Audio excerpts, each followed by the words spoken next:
unha reflexión profunda sobre o presente e o futuro do noso país, neste caso centrado no eido da agricultura ecolóxica.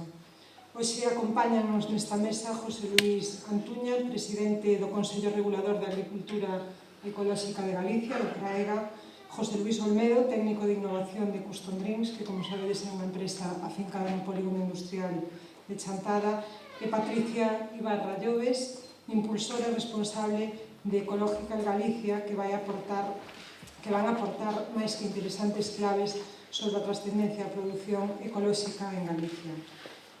A agricultura ecolóxica pode ser, se non o é xa neste momento, un modelo exemplar de xestión do territorio, de conservación do noso rural e tamén de fixación de poboación capaz de deseñar novos modelos económicos e alimentarios que ademais poden contribuir á protección do noso patrimonio natural.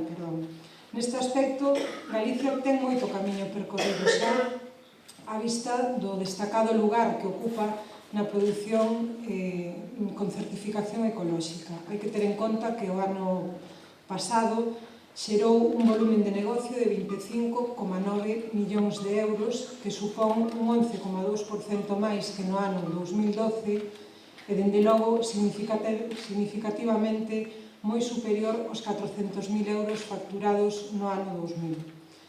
Ademais, temos que destacar que a nosa provincia, a provincia de Lugo, é punteira neste senso. Dos 814 operadores inscritos no CRAEGA, 341 están na nosa provincia, que a fan líder en Galicia en volumen de negocio con 9 millóns de euros. É a segunda en superficie inscrita, con máis de 6.400 hectáreas, e tan só superada pola provincia de Ourense. Estes datos son dabondo clarificadores para identificar o crecemento en progresión xeométrica da agricultura ecolóxica e ofrecer ademais unha perspectiva de futuro máis que prometedora. Por iso, apostar dun xeito firme e claro, tanto dende a cidadanía como dende as administracións en prol da xeralización deste tipo de prácticas, é apostar sobre seguro e é tamén contribuir a que a poboación, especialmente aqueles que estamos asentados no medio rural, manexemos dun xeito directo o medio no que vivimos, ao mesmo tempo que os consumidores poden elexir os alimentos en función de criterios como poden ser a repercusión dos métodos de cultivo ou tamén a produción sobre o patrimonio natural ou sobre a propia saúde. Pero tamén as administracións poden contribuir ao fomento do consumo deste tipo de produtos. Hai que ter en conta que, malia que nos últimos anos o consumo en Galicia aumentou un 20%, máis dunha terceira parte da produción ecolóxica aínda está saindo cara ao exterior. Temos, polo tanto, unha labor importante por diante para superar as barreiras deses mercados tradicionais, para crear novos sistemas alimentarios locais e ser capaces de aproveitar as diferentes ferramentas de apoio á comercialización dos produtos ecolóxicos que ofrecen as novas tecnoloxías. Internet é, sin dúbida, un mercado que ofrece inmensas posibilidades, tanto de venta directa como tamén a través de diferentes plataformas. Nós, dende a Deputación de Lugo, temos a experiencia da plataforma que puxemos en marcha, que foi o primeiro centro comercial online da provincia, denominado www.losproductosdelugo.com, na que máis de 150 empresas están promocionando e vendendo preto de 500 produtos e servicios, chegando así a todo o mundo, calquera día do ano e a calquera hora. Tamén se puxo en marcha na Deputación a primeira escola pública e gratuita de horticultura ecolóxica no Valadouro, un proxecto que resulta pioneiro en Galicia e no que se imparten prácticas remuneradas e asesoramento especializado a custe cero para a creación e consolidación de novas explotacións ou cooperativas, coñecementos sobre os cultivos, sobre a embalaxe e os requisitos sanitarios e de selado ecolóxico para poñelos en venda, así como sobre comercialización, novas tecnoloxías, enerxías renovables, industrialización, vantaxes do asociacionismo agrario para a posta en marcha das cooperativas ou de calquer outro tipo de negocio e, en definitiva, sobre o completo proceso de creación e funcionamento dos negocios.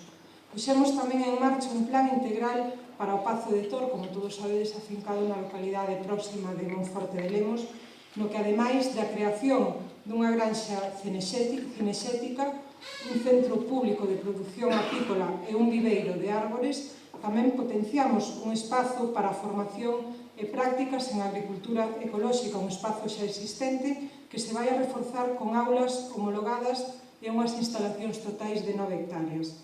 Dende a Deputación ofrecemos ademais unha completa formación a través do programa Fórmate en Verde, co que organizamos cursos de formación ecolóxica nos que participaron 1.400 persoas en total e que estiveron adicados á ganadería, á agricultura ecolóxica e tamén á xestión forestal, co único obxectivo de axudar a todas aquelas persoas que estiveran interesadas en reconverter explotacións, diversificar a súa actividade ou ben poñer en marcha unha nova empresa. E lanzamos a Guía de Boas Prácticas para a Compra Verde nas administracións, pero tamén nas empresas lucenses, que foi unha iniciativa coa que contribuímos a minimizar o impacto ambiental e lograr un maior aforro na factura enerxética, así tamén como no consumo eléctrico, a tempo que buscábamos o desenvolvemento na provincia a través da posta en valor dos recursos naturais disponibles e a sensibilización ambiental de habitantes e visitantes na procura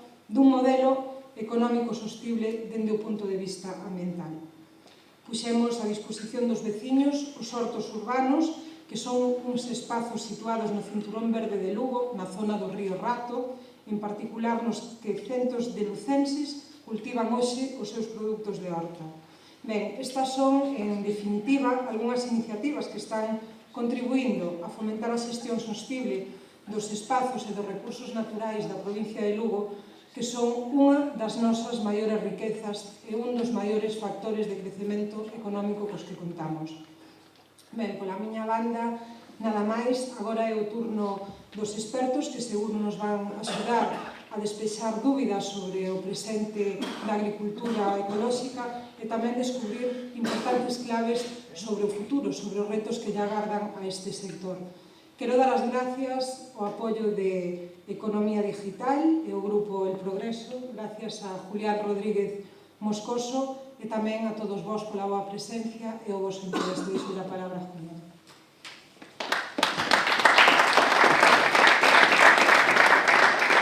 Muchas gracias, diputada. Muchas gracias a todos ustedes por estar aquí y gracias especialmente a los ponentes que hoy tenemos. Economía Digital viene desarrollando junto con la Diputación de Lugo y el Diario del Progreso una serie de jornadas durante el año pasado que celebramos en Lugo, pero este año quisimos hacerlas itinerantes, es decir, extenderlas al resto de la provincia y hacerlas en cierta medida temáticas, ¿no? Pues bueno, hemos estado en Ribadeo hablando del turismo, hemos estado en Vilalba hablando del sector agroalimentario, hemos estado hablando en Monforte del vino, hemos estado también en Viveiro hablando del sector forestal y creemos que Chantada y toda esta comarca era casi obligado a hablar de la agricultura ecológica entendida en su entorno más amplio, ¿no? Porque hablamos del sector agroalimentario. Y cuando lo hacemos así, yo creo que lo hacemos de innovación, porque desde hace 10 años a esta parte la agricultura ecológica ha tenido, por lo menos la certificada, tenemos aquí al presidente del Consejo Regulador, pero ha tenido una progresión, no solo en el número de hectáreas certificadas, sino en cuanto a volumen de negocio que genera. En el año 2013 eran 3 millones de euros lo que generaba de facturación toda la agricultura ecológica certificada en Galicia, y el año pasado, como bien decía la diputada, eran 25 millones, ¿no? Yo creo que pocos sectores productivos tienen esa evolución. Es cierto que aquí tocamos, es muy transversal, ¿no? todo esto, ¿no? Yo no quiero extenderme mucho porque para eso están los especialistas. Luego habrá un turno de preguntas, que yo creo que también eso puede ser lo que más enriquezca el debate, ¿no? Hemos querido contar hoy con tres personas de tres ámbitos muy diferentes, desde el ámbito empresarial, ¿no? De lo que es el I+D, el ámbito de la regulación dentro del sector, como es el presidente del Consejo Regulador, y también lo que es la promoción, porque la búsqueda de nuevos mercados y en gran medida las exportaciones, porque Galicia es gran productora ecológica, pero poco consumidora ecológica en cierta medida, ¿no? Por una cuestión de masa crítica, ¿no? Hay que exportar y buscar otros mercados, ¿no? Entonces quisimos buscar esas tres perspectivas distintas porque creemos que es complementario y puede generar todavía muchísimas más luces con respecto a todo este sector. Les presento a nuestros ponentes Patricia Ibarra es diplomada en protocolo por la Universidad de Elche y técnico superior por la Escuela Internacional de Protocolo de Madrid. Sus inicios profesionales están relacionados con la gestión de eventos y con la creación de la firma Gestieven, pero pronto entraría en contacto con el mundo de la producción ecológica a través del proyecto Ecological Galicia, o integrado en una plataforma más amplia denominada Ortoglobal, que nos explicará a lo largo de su presentación. Ortoglobal Atlántico es una iniciativa que surge como motor de coordinación e impulso del mundo rural, identificando nichos de mercado y estableciendo sinergias con todos los agentes del sector. Por otro lado está José Luis Olmedo, representa la perspectiva industrial de la que antes hablábamos, en lo que es el negocio y la actividad de la agricultura ecológica. Es desde marzo de 2008 gestor de proyectos de I+D+I de la empresa todos conocida Hijos de Rivera Inversiones Corporativas. Anteriormente, entre 2004 y 2008, fue responsable de calidad exterior del mismo grupo, haciéndose cargo de productos como Estrella Galicia, Cabreloa y Sellería Galega. José Luis Olmedo es maestro cervecero, ingeniero agrónomo por la Universidad de León y máster en Ingeniería para el Desarrollo Rural por la Universidad de Santiago. Es uno de los responsables del éxito casi todos conocido de Custom Dreams, la filial de Hijos de Rivera, que se ha convertido en la única compañía, se puede entender así, sidrera de Galicia. Y por último tenemos con nosotros a José Antonio Fernández Álvarez, presidente del Consejo Regulador de la Agricultura Ecológica de Galicia, como todos saben, un organismo encargado de velar, en cierta medida, por el mantenimiento de unos parámetros de calidad en lo que son las certificaciones de la producción. Hablaba la diputada de volúmenes, ¿no? La superficie certificada en Galicia está actualmente en 15.000 hectáreas, pero la especial incidencia que tienen las provincias interiores y sobre todo ahí la provincia de Lugo, pues, hace todavía más relevante la actividad de todo este Consejo, ¿no? El Consejo, que además da cabida bajo un paraguas muy amplio a muchos sectores, no solo el agrario, el agroalimentario, las conservas, la acuicultura, la distribución. Yo creo que José Antonio nos lo podrá explicar con mucho detenimiento. Y sin más, les dejo precisamente con el presidente del Consejo Regulador de Agricultura Ecológica, que será nuestro primer ponente. Gracias.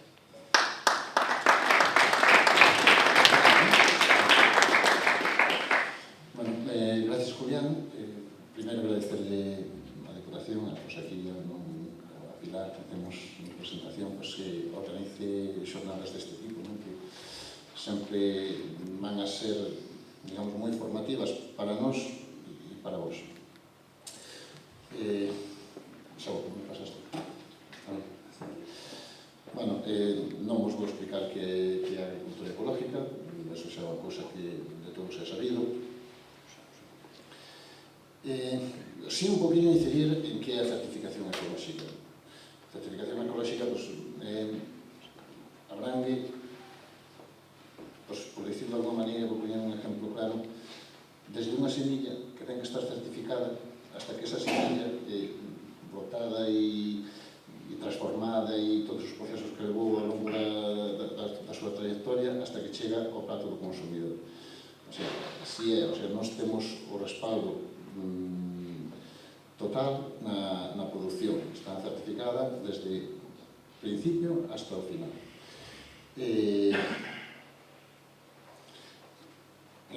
Como sabréis, bueno, pues podo explicar un pouco a nivel informativo como se desarrolla a certificación ecolóxica. A certificación ecolóxica nace dunhos regulamentos europeos, nós non temos, aportamos esos regulamentos a través de unha asociación que temos en a sede está en Valencia, que aglutina a maioría dos conservadores de España, pero non temos potestad para decir esta mazá ten que ter estas exigencias ou podemos sacar estas exigencias. Nós temos que cumprir estrictamente esos regulamentos europeos. Por explicaros un poquinho, xa lle afecta a toda Europa, existen dous países que optaron por un sistema parecido, como é Dinamarca e España, optaron por delegar nas autonomías a certificación ecolóxica. Os demais países, a maioría deles, algunha fai desde os propios funcionarios, pero a maioría optaron por órganos privados, ou sea, empresas de certificación, que certifican. De feito, houve empresas potentes desta certificación que colleron moito peso, o sea, desarrollaron o seu logo e, ao final, era bastante conocido. Eso a nivel europeo. En España optou, xa digo, por delegar nas comunidades. Algúnas comunidades, como é Castilla-La Mancha e Andalucía, optaron polos órganos privados, por empresas privadas para a súa certificación. As outras 15 comunidades, digamos, é o que se considera unha certificación pública. 3 delas a fan da propia administración, como é Canarias, Cantabria e Extremadura, e as demais sí que todas están nunha situación similar a gallega, non? O sea, se crea o Consello Regulador e dentro do Consello Regulador se crea o órgano de control de certificación. Por iso aí pon que quen tenga, digamos, o poder sobre a certificación é a propia Consellería de Medio Rural e demais. Si ve que nos incumprimos en cualquier cousa, o sea, eles o primeiro que van a facer, bueno, prácticamente avisamos, pero se non nos retirarían a certificación, nos quedaríamos co registro de operadores, pero quedaríamos sin certificación. É certo, falo tanto da certificación privada e pública porque para min é unha cousa bastante importante. Por que digo isto? Basicamente porque se fose todo certificación privada, moitos dos pequenos produtores que están certificados a día de hoxe non poderían estar, porque habería que trasladarles moita máis cuantía económica para manter esa certificación. As públicas, o que facemos é castigamos un pouquinho máis as empresas grandes e iso trasladámoslo ás empresas pequenas. De feito, os conservadores, como saberedes, son entidades sin ánimo de lucro. Nos queremos chegar a final de ano sin perder cargos. Se nos sobra algún, para, digamos, maniobrar o ano siguiente, perfecto. Como dicía, en España tamén se están abrindo, pasou en Aragón, discrepancias políticas, abriron as privadas, conviven os dous sistemas, e en Castilla e León tamén xa se abriu. A nos consta que en Galicia, en principio, naide se plantexa abrir as privadas. Seguimos falando do poder da certificación. A nós se nos queixan moitísimos operadores, de feito, non sei que era como comentaba antes, sobre as exigencias que lles temos. Son regulamentos europeos que os hai que cumprir.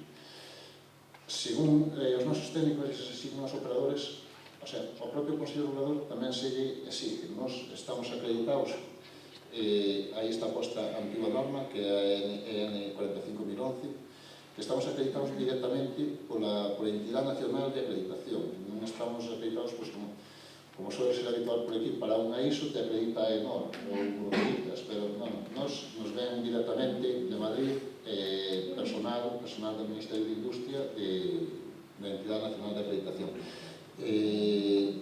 Fomos o segundo Consello de Agricultura Ecológica de España en ter esta acreditación e fomos o primeiro de Galicia. Xa existe un par deles que a teñen, Pataca de Galicia e Ternera Gallega, e hai outros moitos que están en fase, pero a verdade que creo que non está ainda para moi pronto. É moi dura, pero é normal, o sea, que che pidan a ti, que tú estás pedindo aos demais, eu vexo completamente normal.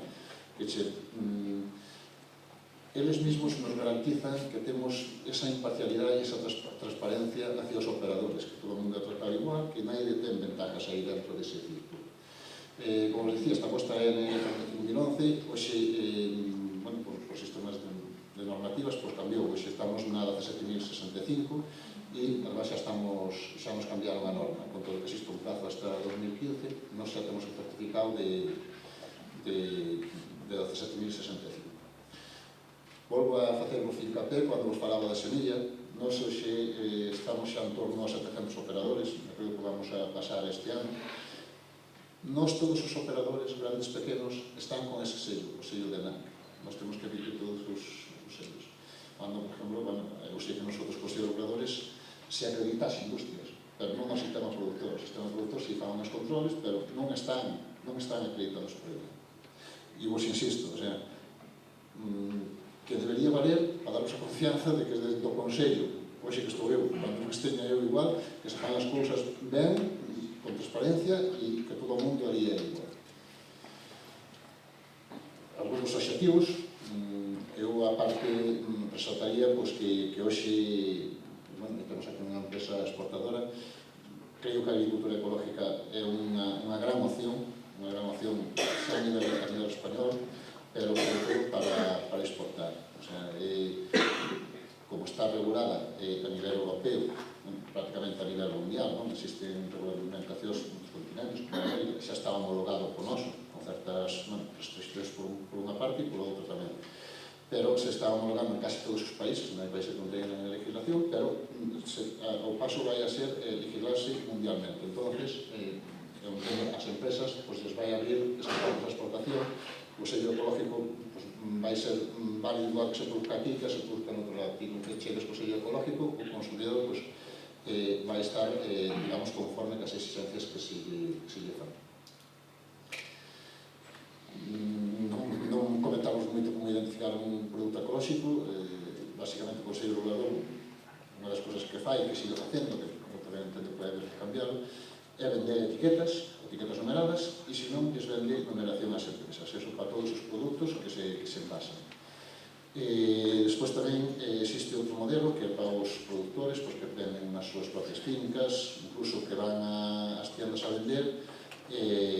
Existen unhos volantes de circulación que teñen que ir ca mercancía. Cando é mercancía a granel, se na tienda aquí ten mercancía a granel, con ese saco de patacas, por decirlo de alguma maneira, ten que ter un volante dicindo que comprou tantos kilos de patacas, para máis ou menos comprobar hasta que se acabe.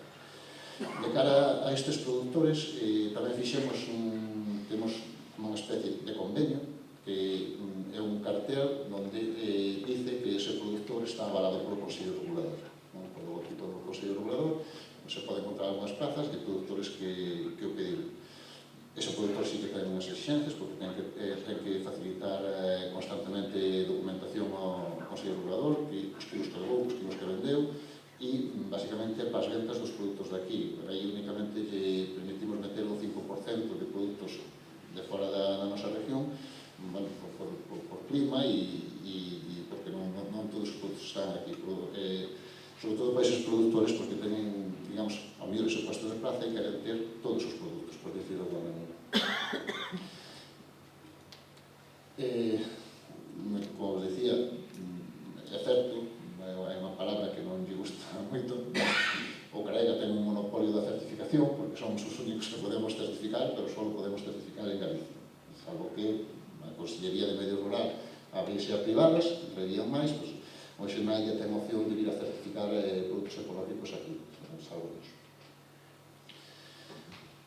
Aí está un dos regulamentos, digamos, por decirlo de alguma maneira base, e, bueno, agora o Consello Regulador ten como tres funcións, non? Na súa creación, se foron asignadas tres funcións. Unha é a certificación e control, a administración, que é onde recaba os cartos, xestión dos operadores, e tamén outro apartado de promoción. Promoción vamos facendo o que podemos, non? Promoción, é certo, contamos con axudas da Consellería de Medio Rural, pero hai que cofinanciar. O sea, ti che dan cartos, pero tú tens que poñer cartos. Os últimos anos non foron moi positivos para estas cousas e pasamos os nosos apuros, francamente non pudamos facer todo o que se quixese facer. Vamos a feiras, a unha feira nacional, agora xa vamos a dúas internacionales, entre dúas, tres. Unha é a de Biofac, que se sabe na feira, unha feira impresionante sobre produtos ecológicos, é a máis grande do mundo, nese nivel. Despois sempre procuramos facer unha xornada, un congreso, cada ano. Facemos charlas e a veces participamos con degustacións nos colegios, eso foi unha das cousas que baixamos moitísimo, temos uns anos atrás de moitísima participación. Mantemos convenios ca restauración, de feito temos un contrato para firmar con eles, que é un establecemento recomendado, onde recomendamos eses restaurantes, ten que, polo menos, unhas exigencias mínimas, ten que ter un par de platos ecológicos, que se controlan e se visitan todos os anos. Tamén os puntos de ventas, é un cartel similar, tamén se lles fai unha visita todos os anos e todos os técnicos teñen que ter unha cantidad mínima e ben presentado, non todo mezclado, como a veces pasa en alguna tienda, de produtos ecológicos.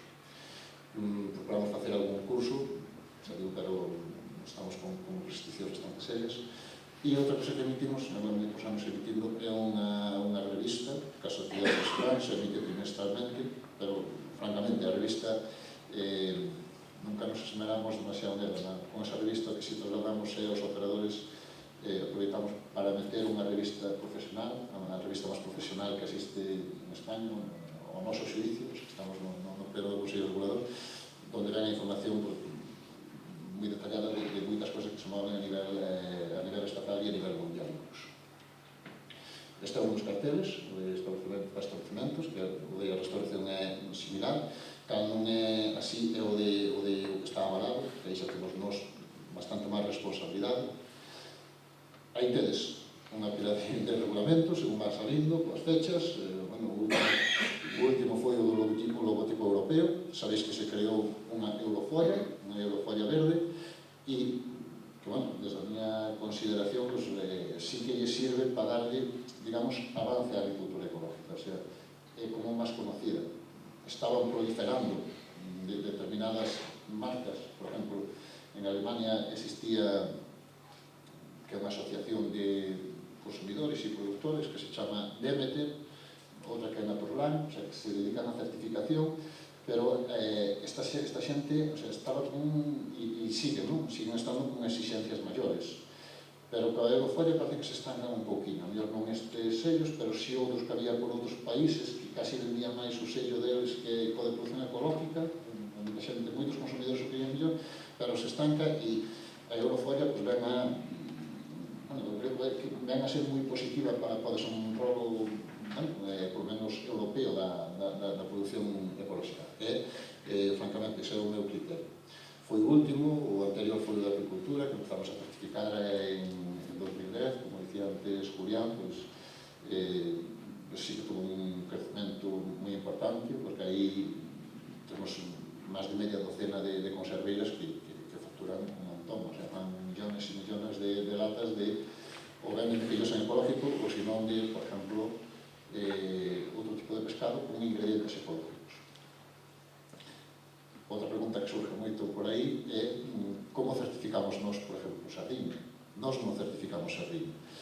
Hai dous produtos alimenticios que están excluídos da regulamentación ecológica, que son a pesca extractiva e a caza.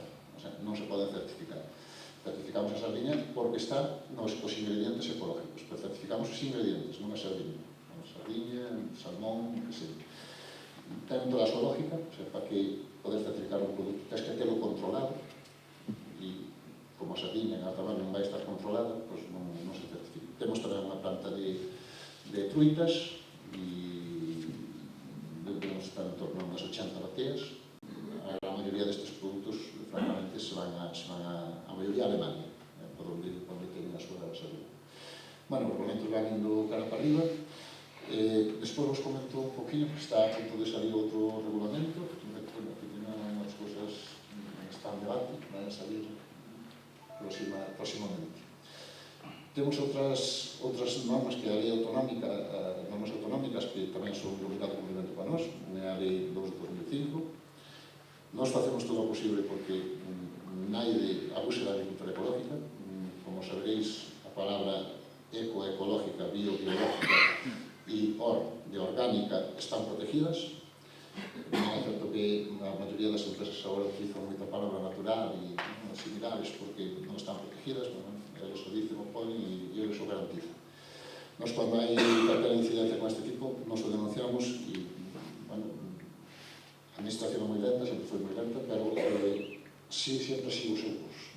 Ti envías denuncias hoxe e sabes que dentro dun ano esa persona está fastidiada porque foi a administración de cima. De feito, creo que tampouco nadie abusa demasiado. Outra é o decreto 4/2007, pero esa afecta máis a selección, o funcionamento dos consellos reguladores. Temos o regulamento de funcionamento, o Consello Regulador creouse no 97, estuvo desde sempre en Monforte, antes estaba no Pabellón, agora está no multiusos. Como ben dicía Pilar antes, a maioría dos produtores, da facturación e todo está en Lugo. Eu imagino que algo teria que ver que o Consello estivese sempre en Lugo, non sempre digamos, esa cercanía, tamén por superficie a maior provincia, tamén menos que nada. Pero sí que houve bastante diferencia entre operadores, incluso superficie, pero chegou un ano ou dous que pasou, como dicías ti, Ourense, pero foi basicamente porque en Ourense había moitas explotacións de bovino, de vacas, e eran moi grandes, o sea, montes comunales inteiros, alquilados e certificados. Entonces foi en un momento que chegase a ir por encima. Aparece abaixo outra orden de publicación, en 2001, digo, creouse en 97, hablamos do reglamento de funcionamento de 2009, e aparece outra orden o 4 de febrero de 2001, que foi dúas cousinhas que cambiamos, que nos fixo cambiar ENAC, porque basicamente no reglamento anterior se decía que o Consello Regulador asesorará, e iso ENAC non permite nin oír a palabra, o sea, todo o que tiña que ver con a certificación é a certificación pura e dura. Non se pode, por lo menos documentalmente, non se pode dicirlle a un operador como ten que facer. Eso está clarísimo, documentalmente. Os nosos técnicos, por lo menos a mí non me chegan queixas, entendo que non van tampouco con esa mala fe, pero si que a documentación, todas as exigencias teñen que estar aí, porque teñen que ter entrada e estar registradas no expediente. Volvo a insistir, cando nos chega a ENAC, nos de 700 expedientes que faremos este ano, unha docena os vai a mirar. O sea, e os mira desde a primeira folla hasta a última. O sea, e o técnico de ENAC ten que ser, con a documentación que hai ali, perfectamente conocedor de como é esa explotación. Entonces, nada que falte, bomba, non conformidade. O Consello Regulador, imagino que como todos os máis consellos reguladores, é paritario entre produción e industria. Eu sou do sistema productor, aí aparece se os sumas son igual co sector industrial co sector productor. Hai un vocal de empresas importadoras que está a maiores aí no medio, tivemos que darlle entrada. A estrutura é como todos os demais, se parece bastante aos concellos, creo que é unha legislación, algo parecida, presidencia de vicepresidencias, comisión de goberno. Despois, interiormente, dentro do Consello Regulador, si que, por lo menos no noso, existe o que é unha secretaría e o que é o órgano de control. O órgano de control está dirigido pola dirección técnica. Do pleno xa non vos comento máis, isto un pouco. Isto é dentro do Consello, a Secretaría, a Dirección Técnica, o sea, o órgano de control co director técnico e os técnicos que fan falta para facer as visitas. Que, por cierto, tamén temos unha certificación dura, eu reconozco deso, pero tamén é para nós e tamén é o gasto dos operadores, que a veces, cando é así en situacións, non se ten tanto en conta. Nós, por esos regulamentos europeos, estamos obligados a facerle unha visita mínimo anual a todos os operadores. Cando cualquier outro consello regulador, aos operadores de produción de la FAN, a veces cada 4 anos, que prácticamente está estipulado así. Nós temos a obligación de facerle unha a cada operador todos os anos, máis mínimo entre un 5 e un 10% de visitas aleatorias e sin previo aviso. Eso sempre van por uns parámetros que temos de moitos produtos, de non conformidades anteriores e tal, sempre salta esa xente e si fan a visita sin previo aviso. Vamos técnicos, a dirección técnica elabora o informe, si non hai ninguna incidencia, xa se dá o certificado. Se existe unha incidencia grave, pois ten que ir a este comité de certificación, que tamén van as inscripcións. Cada un que solicita unha inscripción, se recolle toda a información do técnico e se manda ao comité de certificación. O comité de certificación está composto pola dirección técnica e por 2 funcionarios da administración, un experto en producción e outro en industrias. O resultado desa reunión ten que ser por unanimidade, se ten que estar todos de acordo, pero é quen decide basicamente a certificación, o sea, retirada ou non retirada, o mantemento é este comité de certificación. Cando alguén non está de acordo con ese comité de certificación, pode reclamar a este comité consultivo. Aí, é unha persona nombrada polo pleno, outra persona da administración, concretamente do INACAL, que o INACAL é o órgano de certificación da maioría dos consellos reguladores pequenos que existen, que non poden facer frente á certificación, e un presidente nunha asociación de consumidores. Hoxe está a presidente da Asociación de Consumidores de Coruña. E, bueno, despois anotei aquí outras cuantas cousas, porque, como me dicía, me dixo Rubén de como iban a ser as cousas, bueno, como sería o futuro tamén, un poquinho da agricultura ecológica. Bueno, entón, empezaría no pasado, ¿no? Creo que o pasado pues, foi, digamos, de grupos, non para a creación do Consello Regulador, para a creación do que é a agricultura ecológica, esos regulamentos. Foron grupos de consumidores e de productores que querían, digamos, algo máis, o sea, e sobre todo movidos, pues, xa daquelas, xa nos anos, por temas de salud e por temas medioambientales, porque en España esa conciencia non a temos moi arraigada, pero nos países do centro de Europa, un dos motivos, non é o primeiro, pero creo que é o segundo, porque consumir produtos ecológicos é polo medio ambiente, porque tendo en conta o medio ambiente. Entonces, empezaron a surgir moitos grupos deses, non crearse, o sea, a través de, digamos, escritores e experimentaban en hortas, que facían libros e tal, pues, base sempre conmigo, pues creaban grupos, empezaban como a certificar, foi cando se desarrolla a certificación ecológica. Hoxe, pois, volvo a insistir na regulamentación europea, existen esos logotipos paralelos desas asociacións, comisionantes de ámbito e tal, que, francamente, a maioría deles non ven bastantes exigencias na agricultura ecológica. Lles parece que é demasiado light. De feito, eu creo que se se deixa de caer un pouco a certificación, ou sea, se se fixese máis light, surgirían outro tipo de certificacións que para eses clientes moi exigentes e moi continuos, non? Que sí que son moi fiables. De feito, está a agricultura biodinámica, que en España está moi pouco desenvolta, pero estaría a biodinámica e probablemente surgise alguna máis. Como dicía antes, eu creo que a aerofolla é positiva, a exportación eu creo que é unha das mellores opcións que se pode escoller como produto de calidade. Volve a estar o medio ambiente, non é máis que poñer un pouco o telexornal e ves que se ríos, que se fontes, que se todo contaminado. Claro, e nós, os produtos ecológicos, pois, ao final, o sufrimos. O sufrimos por qué? Porque nós aí temos unhas exigencias, unhas restriccións á produción, unha serie de problemas, pero se eu estou convencional, eu falo que está no produtor, industrial igual, eu contamino o que está permitido, o sea, boto as miñas unidades de info, que non boto fitosanitarios ou por que parece, o sea, contamino o suelo bien contaminado, e sin embargo non vou a pagar, non sei, porque existe unha lei onde se dice que quen contamina paga, pero non é así, o sea, se tú tes a opción a comprar certos produtos, o que se vai vender xa debería retener unha cantidad de cartos para compensar por algún lado. Eu creo que prácticamente o estamos sufrindo, digamos, os produtores e tamén os consumidores, que ao final son os produtores, son os que pagan despois, pero primeiro son os produtores e tamén as industrias, claro.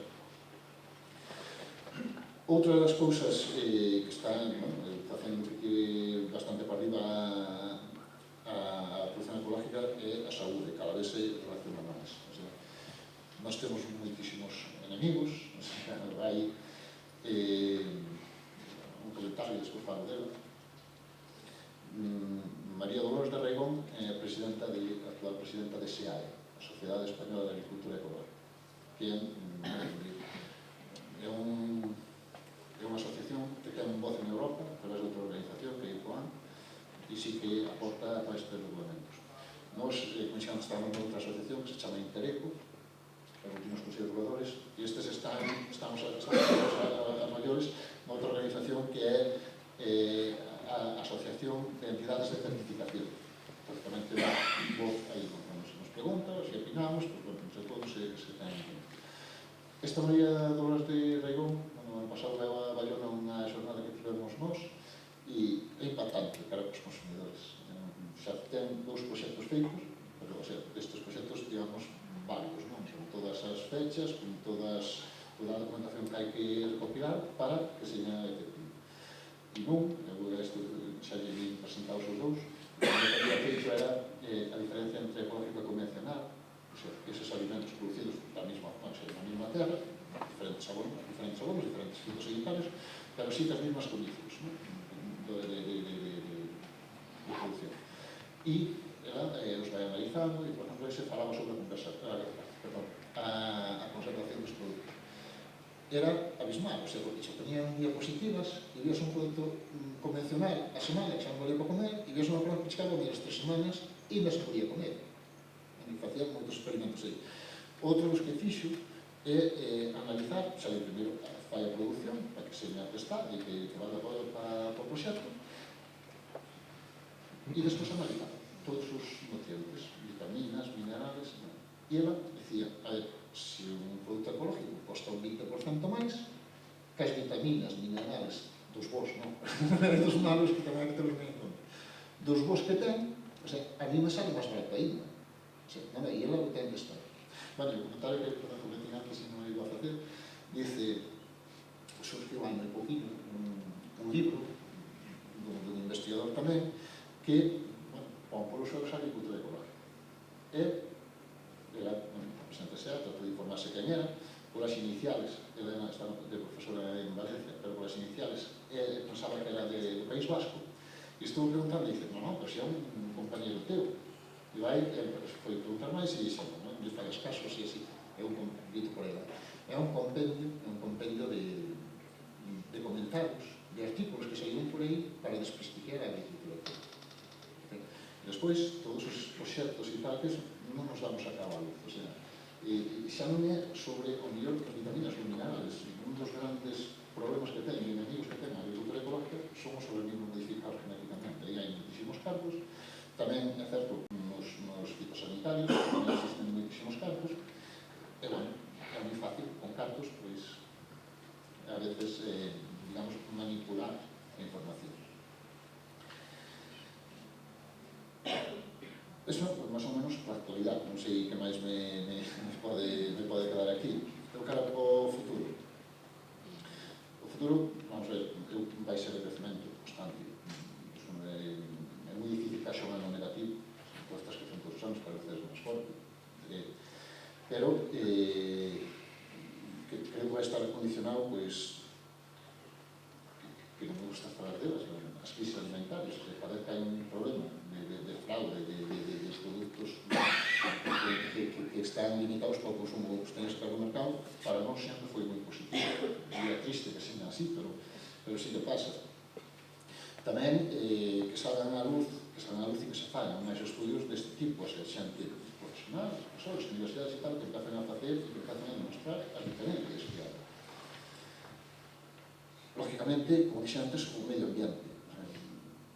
Chegará un día que o mellor que contamina a palla, non sei, debería chegar, pero o medio ambiente debería ser básico, non? E a saúde, de feito, xa cada vez se relacionan máis enfermedades con alimentación. O que nos faltan son estudios, e existen. A veces, cando é para demostrar o contrario, fan estudios de moi corto plazo, que non anulan a nada, non tiran medios para tirarlo á opinión pública e non hai diferencia. Tamén é outra cousa que condiciona a agricultura ecológica. Iso non é a nivel industrial, son as axudas. As axudas, se tú queres montar unha industria de producción ecológica, lógicamente debes ter máis axudas que se vas facer o convencional. E na produción, bueno, xa creo que é completamente lógico. Volvemos a eso. Eu lanzo un comentario de, además era un grupo de funcionarios que estaba gestionando axudas e decía, vamos a ver, nos temos estos cargos repartidos, mandamos para a agricultura ecológica tanto, e sí, eu vexo a tienda e eu compro produtos ecológicos, pero collo destes cargos, collo outras tantas partidas que as desvíos por aí, residuos agroambientales, aprados e pastos, non sei, iso, o sea, se reparten, pero non se sabe para que van, o sea, que dicir, que estás dando carta a xente, pero que non vas a ver ese, digamos, como ese retorno. E eu creo que sería a ter en conta. Bueno, a trazabilidade, como decía antes, controles do origen, desde que nace a semilla hasta que chega ao consumidor, eu casi diría que é unha doble trazabilidade do produto, comparado con convencional. Casi prácticamente sería, non miramos xusto o que mira a sanidade, pero casi sería o doble de trazabilidade. E despois, seguir aguantando do tirón, non? Moita xente, igual que vende un produto natural, tamén vende certas filosofías. E eu entendo que non hai mellor filosofía que a de produción ecológica. O sea, normalmente se basa neso, en variedades e razas autóctonas. Por que? Porque tes restringido prácticamente todo. Os medicamentos só pode ser en último caso, se non tens que ir a tratamentos productivos, e iso ten os seus maiores costes. Comentar só, estou no tema do regulamento, o sea, o regulamento europeo volve a endurecerse. Comento dos outras cousas, por decir, dos cousas que van a salir. Unha é, por exemplo, que queren eliminar as granxas mixtas, as explotacións mixtas. O sea, cando tú tens unha actividade, productor de mazá, de vacas, non sei que, tú vas a ter que inscribir todo.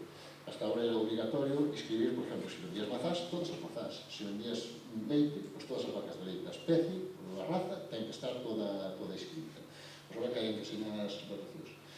De cara ás industrias, nas industrias non piden eso, pois non piden que seña, non se atreven, non teñen valor. Pero nas industrias sí que falan de pedir un plan medioambiental. Un plan medioambiental, non sei, as siguientes que terá, pero tamén será lógico. Me gustaría unha empresa que este contaminando completamente, que este producindo alimentación ecológica.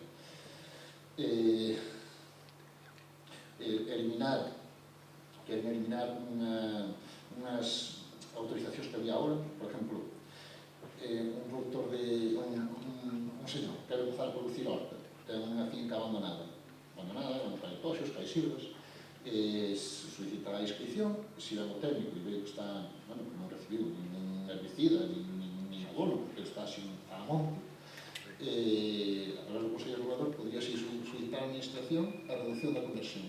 O sea, de 3 anos, que está vindo entre 2 e 3, pero 3 anos, podrían ir deixar uns 6 meses. Bueno, casi eliminante, porque a primeira cosecha xa iba a ser os 6 meses. Esa queren eliminar, tamén queren eliminar o de outras autorizacións que había para semillas convencionales, porque no mercado non existen semillas ecológicas, entón, e non sei, hai outra, non me acordo agora cual.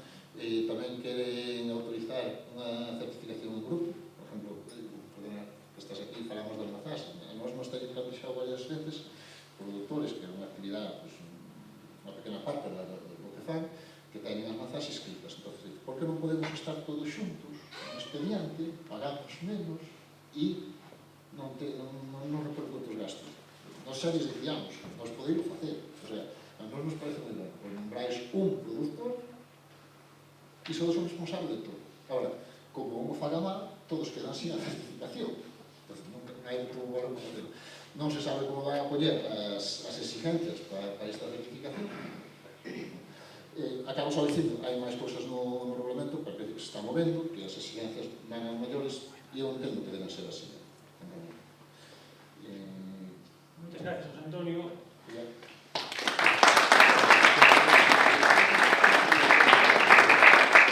Tiene la palabra José Luis Olmedo. Bueno, pues en primer lugar agradecer a la Diputación la invitación a participar en esta interesantísima jornada. El estar aquí en Chantada para mí pues una maravilla, pues prácticamente juego en casa, ¿no? Como quien dice. Bueno, yo he centrado un poquito la ponencia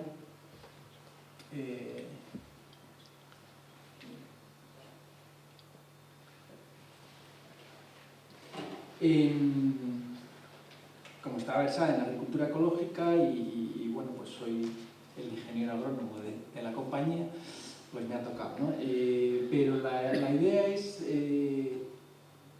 mostrar con un ejemplo claro de nuestra apuesta por la agricultura ecológica, desde el punto de vista de nuestra compañía, ¿vale? Y se refleja en este proyecto, el proyecto Maelonc, ¿vale? Es un proyecto que voy a pasar a enumerar a continuación de dar unas pequeñas pinceladas de por qué surge el tema de la producción de sidra ecológica aquí en Galicia. Bueno, los antecedentes de los que partimos es de que en Galicia pues había bastantes árboles frutales, generalmente alrededor de los pastos, se utilizaban también para delimitar fincas y demás, y muchas eran manzanas sidreras, manzanas para elaborar sidra. Que Galicia es una potencia de producción de manzana de sidra lo refleja este dato. 85.000 toneladas se producen aquí en Galicia de manzana de sidra. El doble de la comunidad que le continúa, que sería Asturias. O sea, es la comunidad autónoma que más manzana produce de toda España. ¿Vale? Esto es un dato muy importante.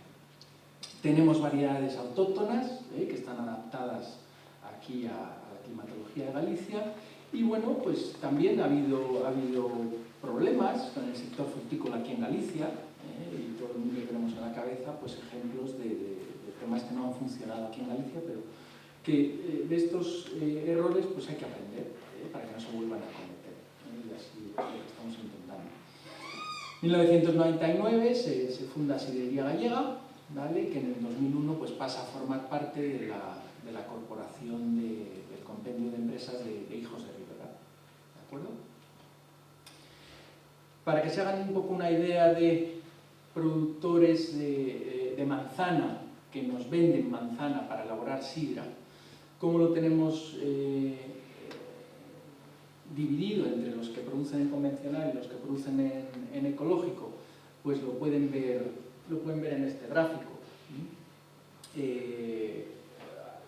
A día de hoy hay muchos más productores en convencional que en ecológico, pero en el siguiente gráfico van a ver que este es el dato de kilos de manzana que nos llegan a la factoría producidos en convencional y en ecológico. Para que vean, he puesto los 4 últimos años, incluida esta campaña, 2014, donde hasta este año, partimos del 2011, donde sí que había más kilos, un 60% de kilos producidos en convencional frente a un 40% producidos en ecológico. 2012 y 2013 prácticamente están a la par, un 50-50, y este año se ha dado la vuelta a la balanza radicalmente. Prácticamente un 66% de las manzanas que nos han llegado a la factoría de Custom Drinks han sido producidas de manera ecológica frente a un 36%. Bueno, esto es reflejo pues, de esta política que estamos siguiendo, de que nos interesa que se produzca manzana ecológica aquí en Galicia, y vamos por ahí adelante dando a conocer a los productores que ese es nuestro interés. O sea, a nosotros nos gustaría ser la primera sidrería en España 100% ecológica. ¿Vale? Eso va a ser un objetivo ideal, muy difícil de llegar a realizar. Pero bueno, estamos intentando que así sea. En cuanto a los productos, a las sidras que nosotros fabricamos, bueno, pues pueden ver también la tendencia cómo las sidras ecológicas van también subiendo a lo largo de los años. ¿De acuerdo? Y ese es el objetivo que tenemos. Ya otra vez volviendo al proyecto Maelok, este proyecto lo que pretende es ver la situación real de la producción de manzana de sidra en Galicia, puesto que nosotros cuando nos empezamos a plantear este proyecto preguntamos al Ministerio, a la Xunta, a los municipios sobre datos, no teníamos datos de qué variedades de manzanas se cultivaban aquí, qué potencial había de crecimiento, etcétera, etcétera. Entonces dijimos, bueno, pues nos vamos a poner manos a la obra y lo vamos a hacer nosotros. Y en eso estamos. Es una parte muy importante, uno de los 4 objetivos de este proyecto. Por supuesto, no queremos que la relación entre los productores de manzana y la industria y la sidrería sea el mero hecho de una compra-venta de materia prima. Queremos que nos conozcan los productores de nuestras manzanas y que vengan a conocer el sistema, cómo trabajamos con las manzanas que ellos nos proveen, y que conozcan los productos que elaboramos con ellos. ¿Vale? Muy importante también el promover la producción regular de manzana autóctona de aquí de Galicia, en agricultura ecológica, pero con base científica, es decir, que a día de hoy no la hay. Si preguntamos a alguien, bueno, a ver, esta variedad, pues ¿cómo hay que podarla? ¿Cómo hay que tratarla? Si viene esta plaga, no hay conocimiento científico. Esto lo estamos realizando hoy en día. Y luego voy a desglosarlo cómo lo vamos a hacer. Y el cuarto objetivo sería el desarrollo de nuevos productos, ¿vale? Nuevas sidras, que luego también voy a comentar un poquito más. ¿Quién participa en este proyecto? Por supuesto, están en el punto central los productores de manzana, pues porque son los productores de la materia prima, pero forman parte también de este proyecto, pues por supuesto el INGLACAL, el Centro de Formación y Experimentación de Guísamo, el CRAEGA, por supuesto, la Consellería de Medio Rural y la Universidad de Santiago de Compostela, ¿vale? Cada uno de estos actores, pues bueno, pues son expertos en una parte de este proyecto. Bueno, pues vamos a intentar toda esta información ponerla en común y sacar en limpio un producto de calidad y ecológico. Las actividades en las que nos estamos centrando, bueno, muy importante, el censo de variedades, a ver si conseguimos sacar ya por fin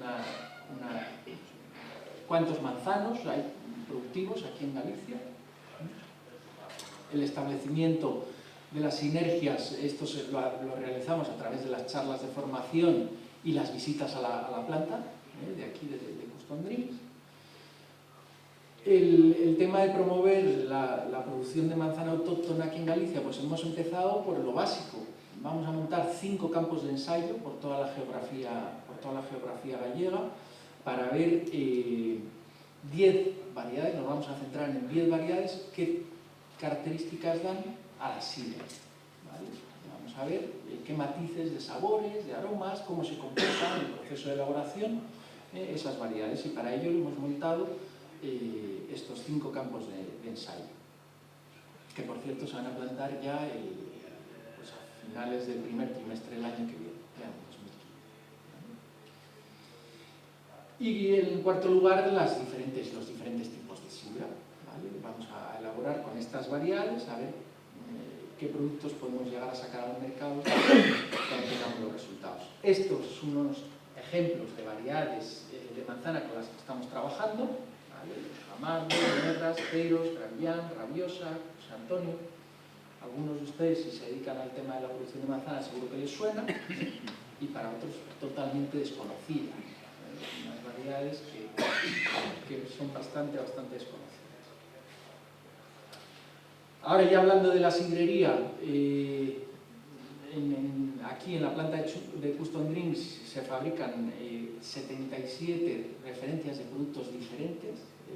No es solo el mayoritario y principal, por supuesto, es la sidra, pero elaboramos también un compendio de bebidas en base a manzana algunos, otros en vinos, refrescos, destilados, de todo tipo.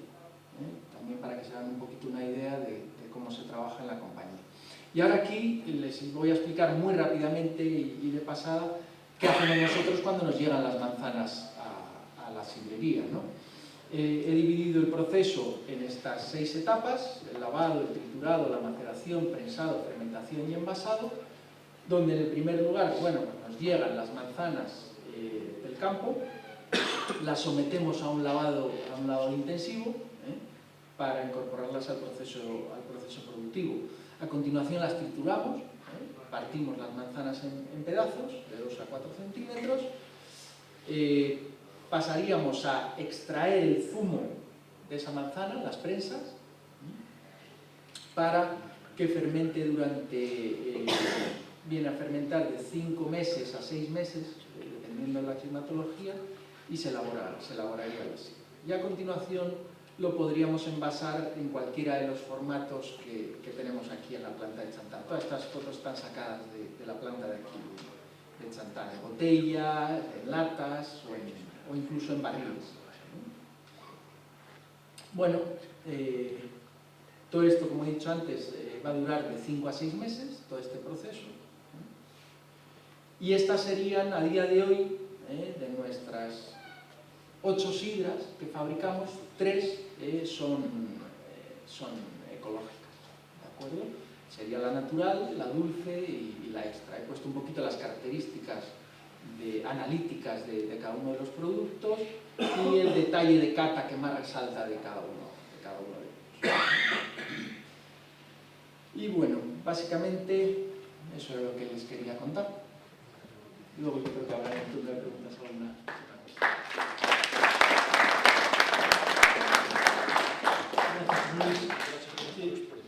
Tiene la palabra ahora Patricia, que yo creo que es mejor que... ¿Le pones tú la presentación? No, el pasapantalla sí que me resulta igual.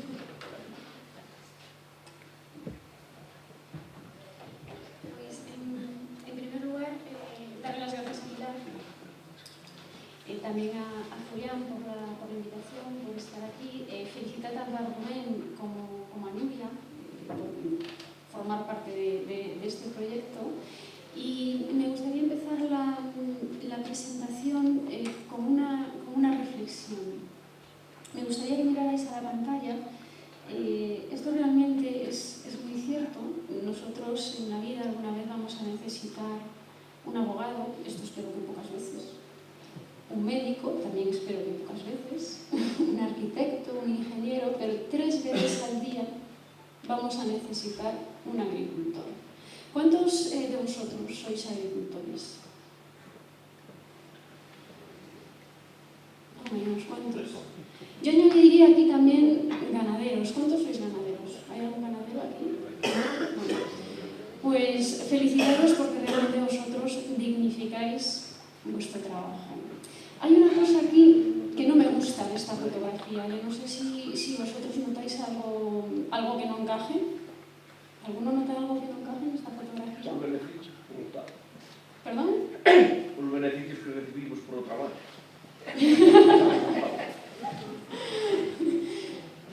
¿Alguna otra observación?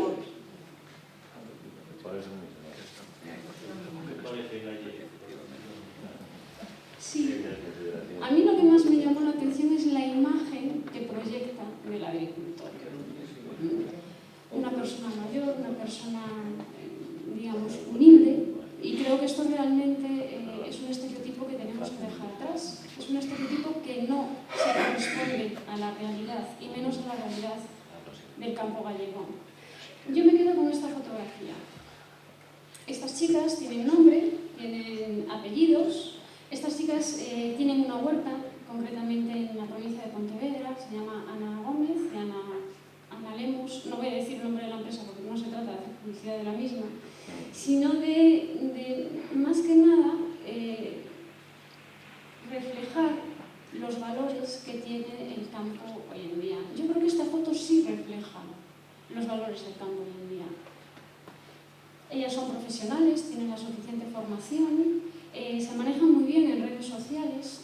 Me gustó esta foto, le pedí permiso a ellas para utilizarla en esta ponencia, pero también podría ser la foto de cualquiera de vosotros en vuestros respectivos negocios, en vuestras respectivas huertas, en vuestras respectivas granjas, porque sois vosotros los que ponéis en valor el rural gallego.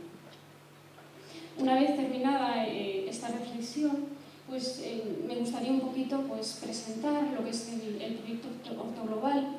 El representante de Ortoglobal se llama Manuel Montenegro. Él, digamos, no ha podido estar aquí y he tenido la honra de poder representarle hablando un poquito de lo que es Ortoglobal en general. Ortoglobal no es una empresa, Ortoglobal no es una asociación, Ortoglobal no es una institución. Ortoglobal es un grupo de personas.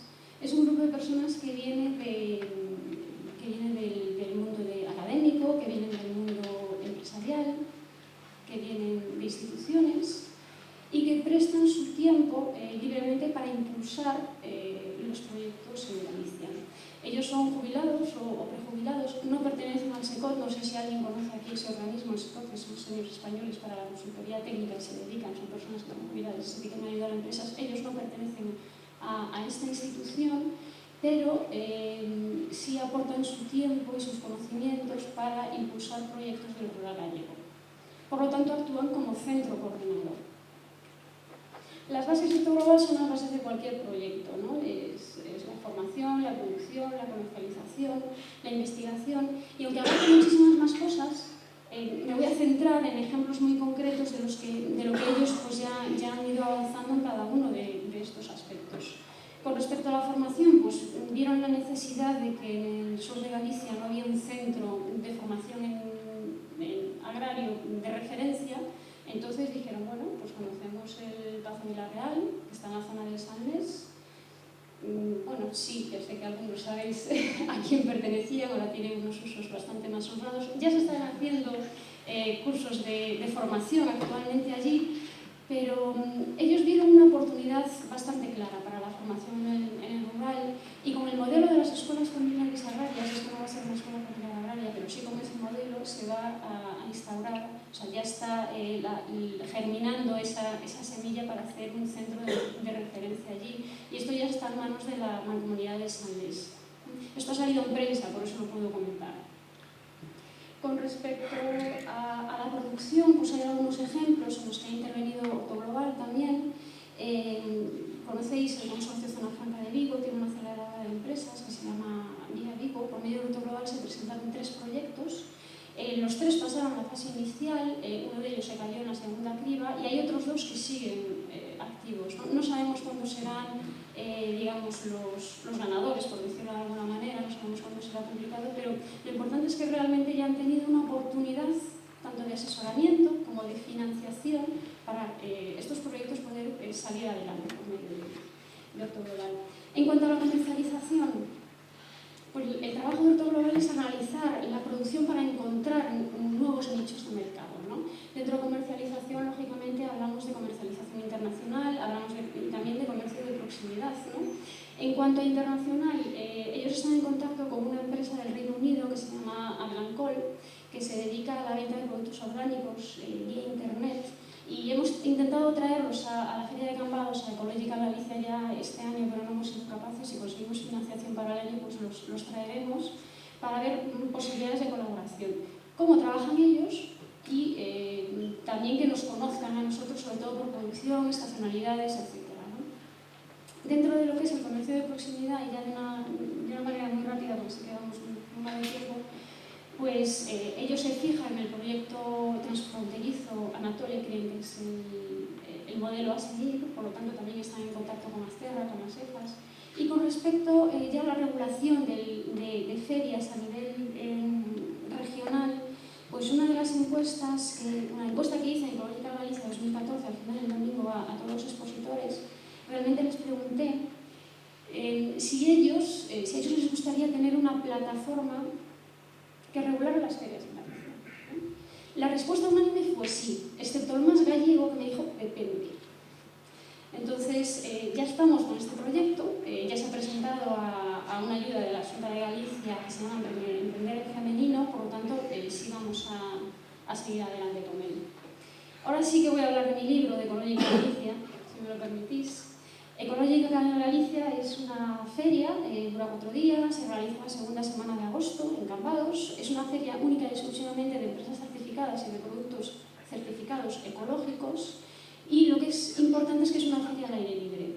¿Por qué se llama Ecológica Galicia? ¿Por qué se realiza en Cambados? ¿Por qué es la segunda semana de agosto? Bien, este proyecto inicialmente se llamaba EcosaV. El proyecto inicial que yo presenté en su día era EcosaV.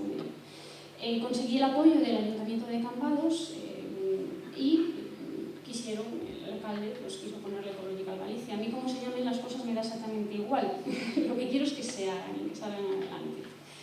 Ellos nos prestaron pues, las instalaciones. Es la segunda semana de agosto, porque la primera semana es la fiesta del Albariño y ya quedan ahí las casetas, son 42 casetas. Pero a nosotros lo que nos importaba y lo que realmente buscábamos dentro del proyecto Ecológica Galicia es que fuera una feria al aire libre. ¿Por qué? Porque el producto ecológico no lo puedes encerrar. Entiendo que es un problema de concienciación. Hoy en día se ve el producto ecológico, no sé si estáis de acuerdo conmigo, después me lo comentaréis, que se asocia a caro, no se asocia a calidad. Esto no pasa en Estados Unidos, esto no pasa en Alemania, esto no pasa en el Reino Unido, donde un producto orgánico realmente es un producto de mayor calidad y por lo tanto tiene un mayor precio. Antes lo comentaba José Antonio, que realmente científicamente que sí está probado, que tiene mayores vitaminas, tiene menos contaminantes, pero ¿por qué no se percibe? Es una cuestión de concienciación. ¿Y cómo consigues concienciar a la gente? Pues llevando el producto a ellos, hacer que lo conozcan. Tenemos a la gente de Cambados encantada. ¿Por qué? Porque hacemos 2 sorteos y al final no funciona igual. Son los productos que donan los propios expositores, se hacen 2 sorteos diarios y bueno, cuando le toca a alguien pues hacen realmente una fiesta y yo estoy hablando pero no estoy pasando las diapositivas. Ahí hay una foto de uno de los premiados que está ahí todo contento luciendo su bolsa de Ecológica de Galicia y bueno, me gustó la foto porque el chaval es muy majo y ahí la puse, ¿no? También tenemos relatorios, ponencias, perdón. Ahí tenemos a Manuel Andrade, que nos trajo un montón de plantas y empezó a explicarnos para qué sirven, plantas del pasado, del futuro, y así como también otros expositores pues, que nos hablan de sus empresas, de cómo funcionan, etc. Luego simplemente traje algunos ejemplos de recortes de prensa.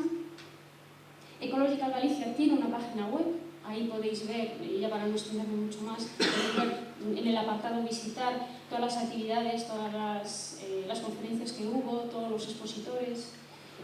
Tiene una página de Facebook porque nuestra intención es crear comunidad. En esa página de Facebook nosotros promocionamos todo el sector ecológico en Galicia. Aunque no sea Ecological Galicia, en realidad la idea que nosotros tenemos es esa, la de crear esa comunidad. Ya que estoy aquí, aprovecho para dar las gracias al Traega porque nos ha apoyado desde la primera edición, han estado ahí. También comentar que, por ejemplo, hay empresas que no vienen a vender, como Casa Grande de San Ceda, ha estado en las 2 ediciones de Ecological Galicia y es una empresa que no viene a vender porque ya todo el mundo los conoce, pero dice, si se hace algo en Galicia, el producto ecológico, nosotros tenemos que estar, ¿no? Por lo tanto, es esa cultura de quizá solidaridad o de equipo, ¿no? También la Asociación de Productores Ecológicos tuvieron una idea ya desde la primera edición que a nosotros nos encantó y es hacer una cena de confraternización. La primera edición salió bien, pues lo pasamos muy bien, pero esta edición ya rachamos, como se suele decir, porque incorporamos música, incorporamos baile, y la gente que viene de fuera a exponer, que son la mitad de los expositores, esta feria de empresas gallegas, no seríamos capaces de hacerla, aunque hay sí empresas, hay más de 42 empresas, José Antonio lo conoce perfectamente, certificadas, pero no quieren venir. Sin embargo, muchas empresas de fuera sí están dispuestas a venir a Ecological Galicia. Y aunque venden más en otras ferias, porque aquí, bueno, estamos como estamos y Cambados es lo que es, creo que es la zona menos ecológica de Galicia, que no me escucho el alcalde, ¿esto está grabando? Bueno, pues sí les llama la atención realmente el ambiente que hay en la propia feria, ¿no? Ese compañerismo y ese ambiente como, no sé, como muy hogareño, muy natural, como muy de, vamos aquí de vacaciones, vamos a pasarlo bien y de paso vendemos y nos vamos a conocer. Eso es algo realmente estupendo, ¿no? Se hace también en agosto porque garantizas la venta de los productos, porque tienes la suficiente gente como para que haya allí, sin hacer mucha difusión, para garantizar la rentabilidad de los que vayan, porque al final funciona así, funciona por rentabilidad.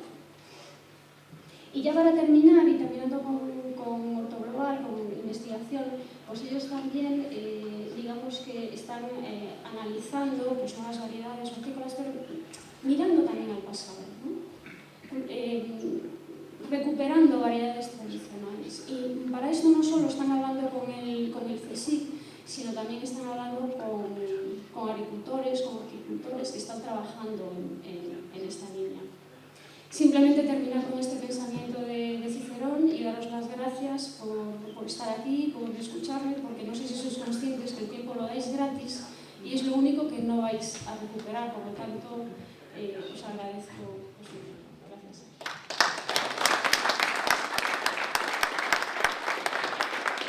Vamos mal de tiempo, pero no vamos tan mal, yo creo, para abrir un debate, un pequeño debate, un coloquio con las cuestiones que les haya parecido dignas de destacar, las dudas que han generado las ponencias de los ponentes. Ben, boas noites.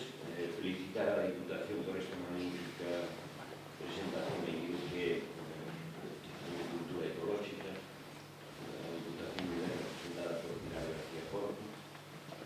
E, bueno, pues,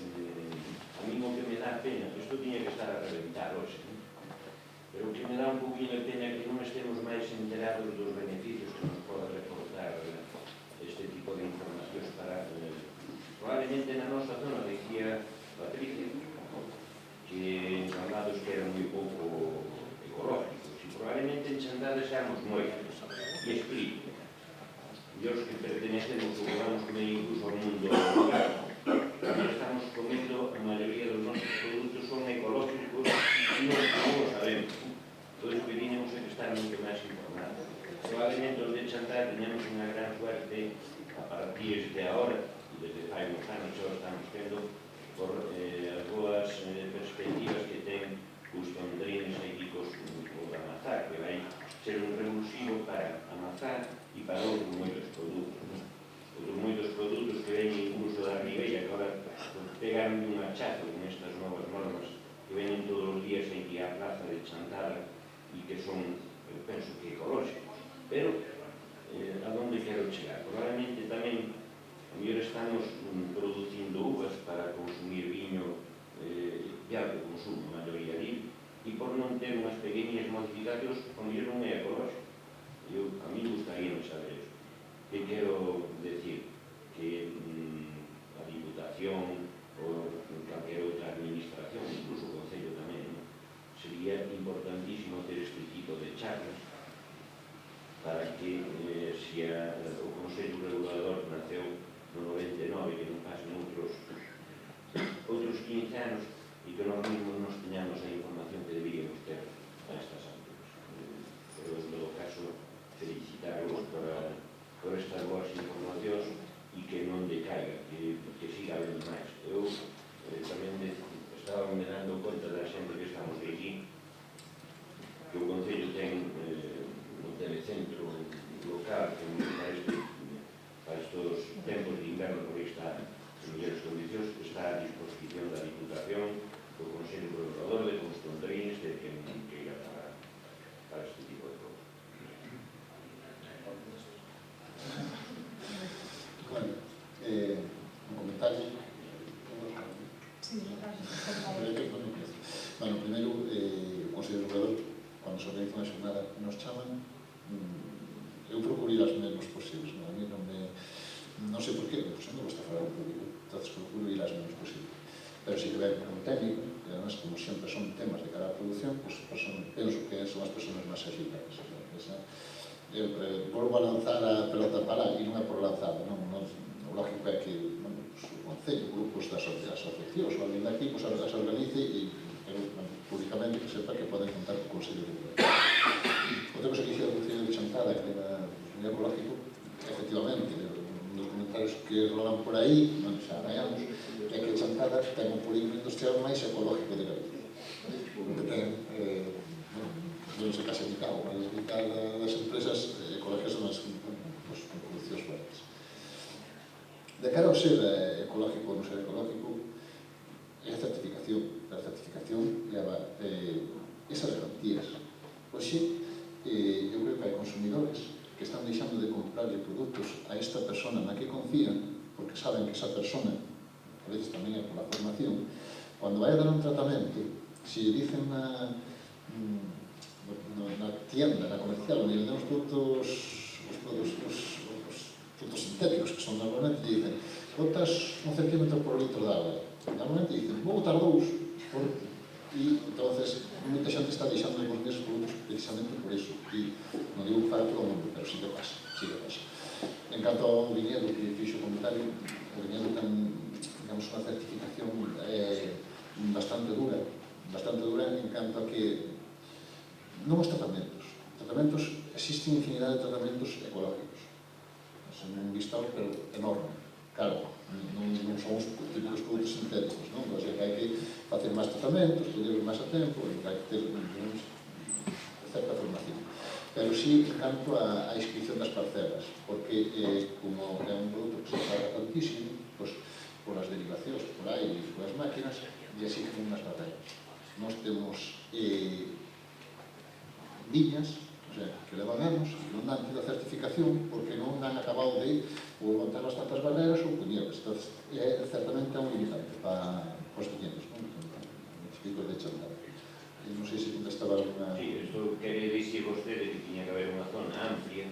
porque pseudoprodutos ecolóxicos, o que está ao lado, outro tipo de produtos, xa o mesmo é ecolóxico. Claro, que vostede vai ter que deixar unha franja de seguridade que normalmente se é moito terreno, non vai deixar así.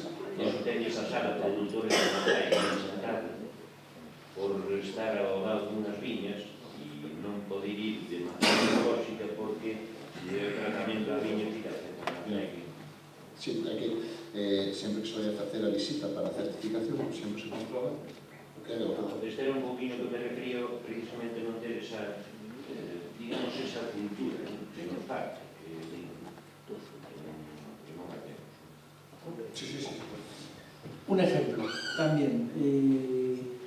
Este año, por primera vez, hemos querido hacer una prueba de ver cómo se comportaban las manzanas ecológicas, que decías aquí, para elaborar un concentrado de manzana. Lo hemos tenido que mandar a Lérida. 100 toneladas de manzana han ido, tuvimos que avisar al CRAERA, señores del CRAERA, que van 100 toneladas de manzana, van para Lérida. Y yo me fui detrás de la manzana para ver todo el proceso, quería estar seguro de cómo evolucionaba la prueba y demás. Y entonces les pregunté a ellos, digo, pero vamos a ver, ¿y vosotros aquí, con la cantidad de manzanas que tenéis, ecológico cuánto? Y me dicen, 0. Y José Luis, es imposible. Es imposible. Aquí no tenemos posibilidad de poner agricultura ecológica porque como las parcelas están unas pegadas a otras, una producción tan intensiva que es imposible. Eso es una ventaja que tenemos nosotros aquí. Una ventaja muy grande. Y hay que aprovecharlo.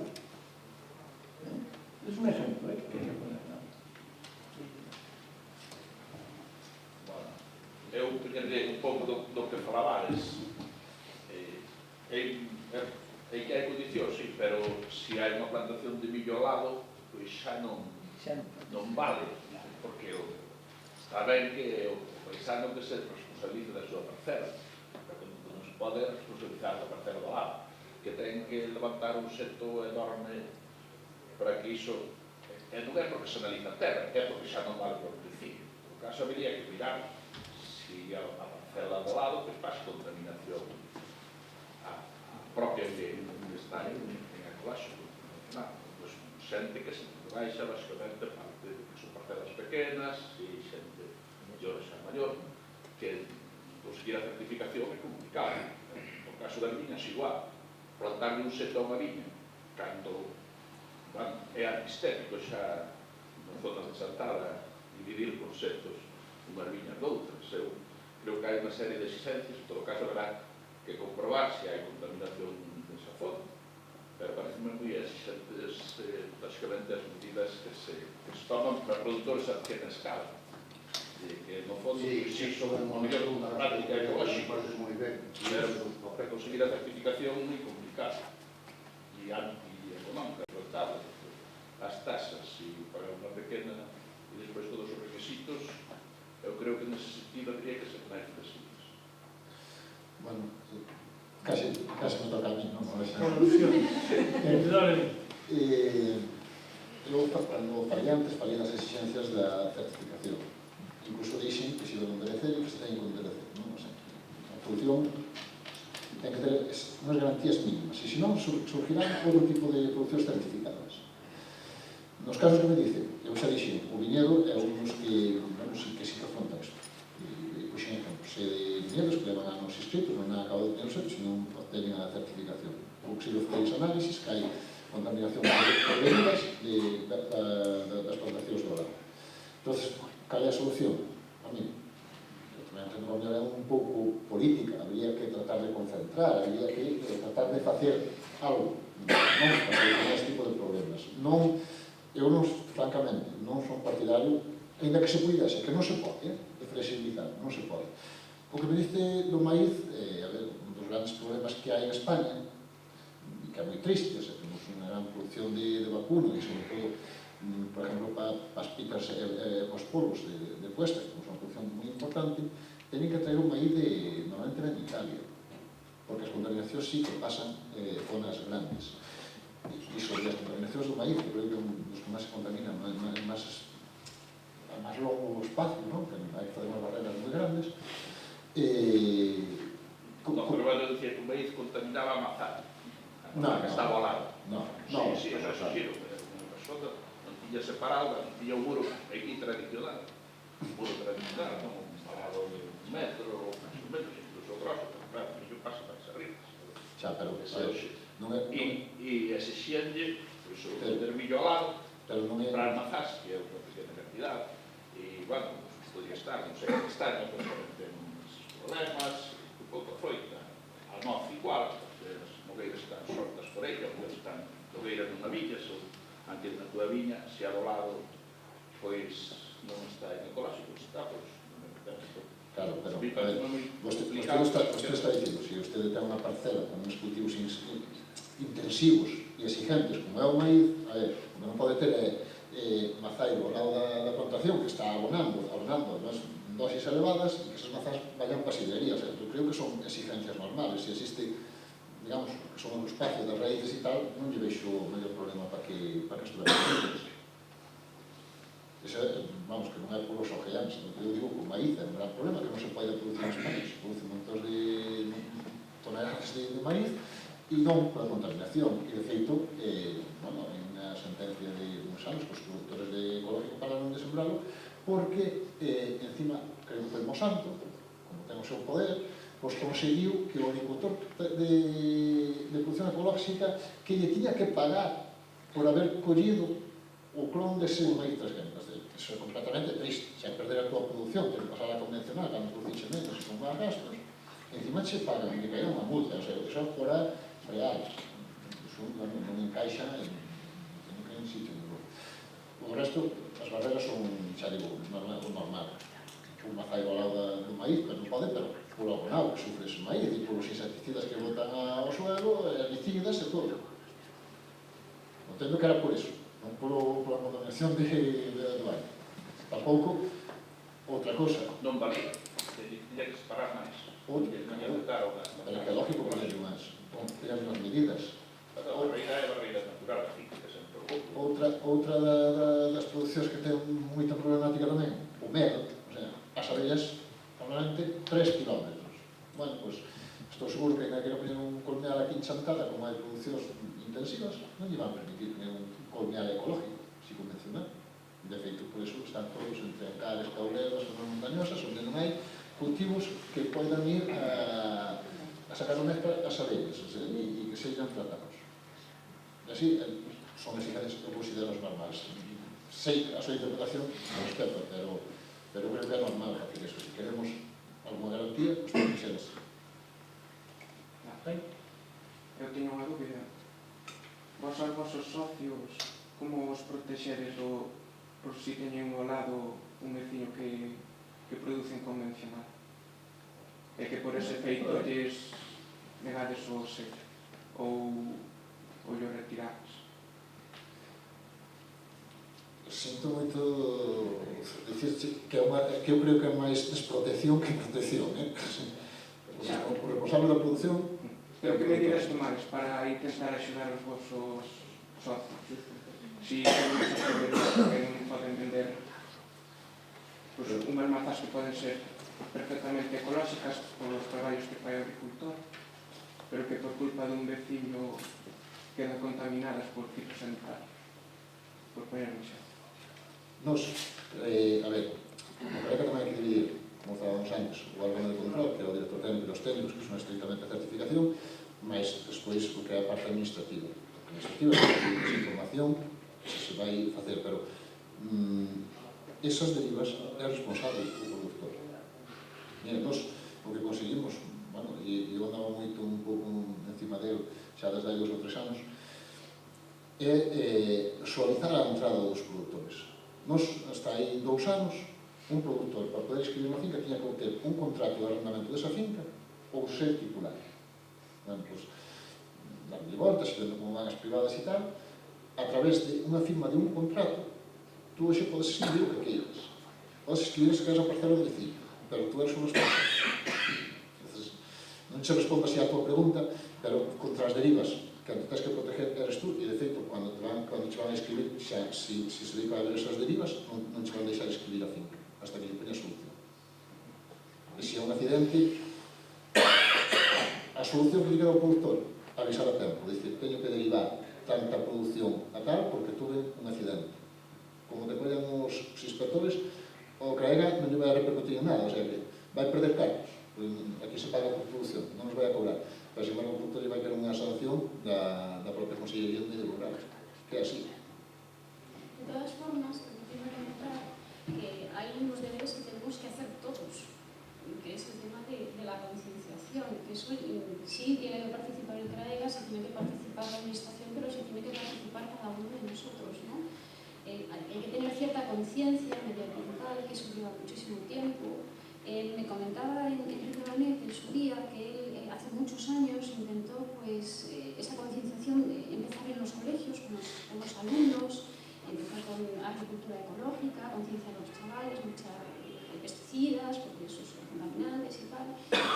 Y que al día siguiente le venían los padres diciendo que cómo era eso, que no le dejaba echar nada al campo. O sea, que aún encima le echaba la bronca, ¿no? Por lo tanto, yo creo que también es una labor de todos y cada uno de nosotros en empezar con esa conciencia ecológica o medioambiental, como queramos llamarla, y también hacer pequeños gestos y pequeños cambios del día a día.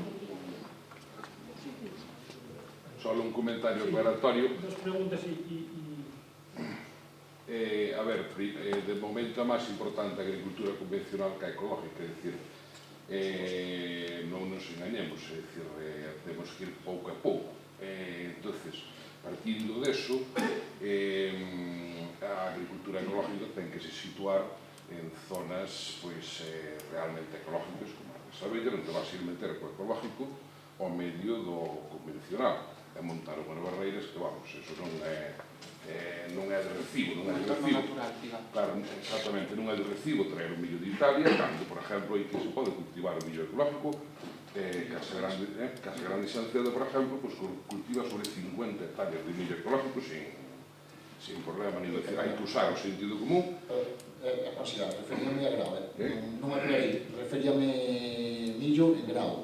Xanceda e outras explotacións, pero fan millo para ensinar. Eu referíame a grau. Sí, pero bueno, de facelo para ensinar, facelo en grau, vamos, hai que só deixar os 5 días máis, non ten ningún tipo de complicación técnica, logo. De feito, aquí o primeiro que se fixo neste país foi o millo en grau. Non son de pasados. O que sí que me choca un pouco é o tema de proximidade, é dicir, en ecológico esa externalización, ese movimiento de produto que parece como que o promocionales, que de mover o produto a grandes distancias, eso para vos é un objetivo ou é máis importante o mercado de proximidade e a concienciación que estamos falando? A pregunta por calquera de vos.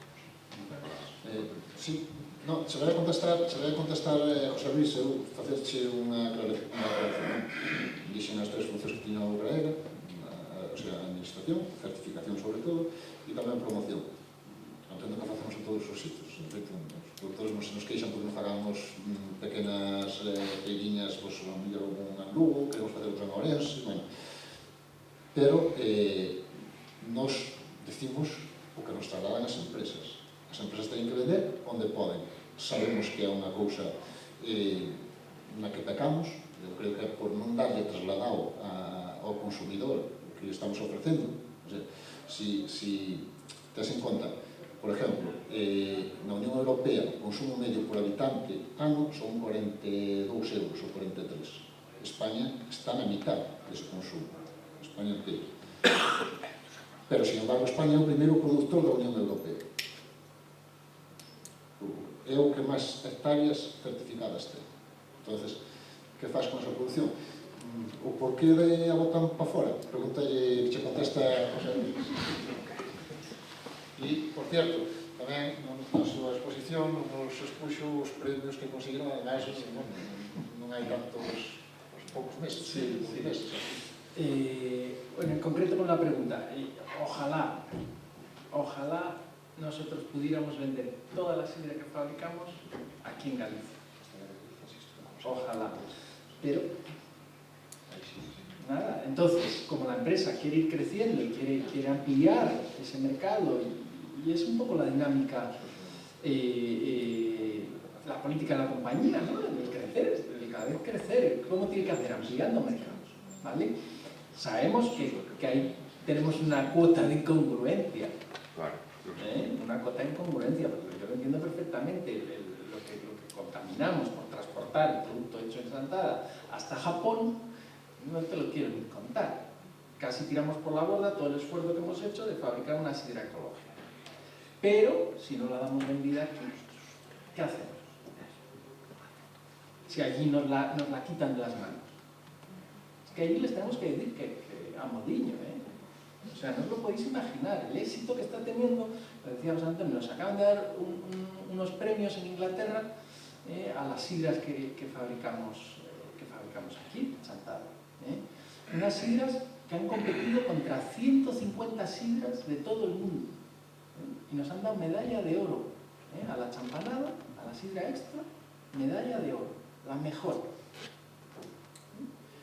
Claro, eso es a base de mandar la sidra a Inglaterra, por ejemplo, para que la prueben allí.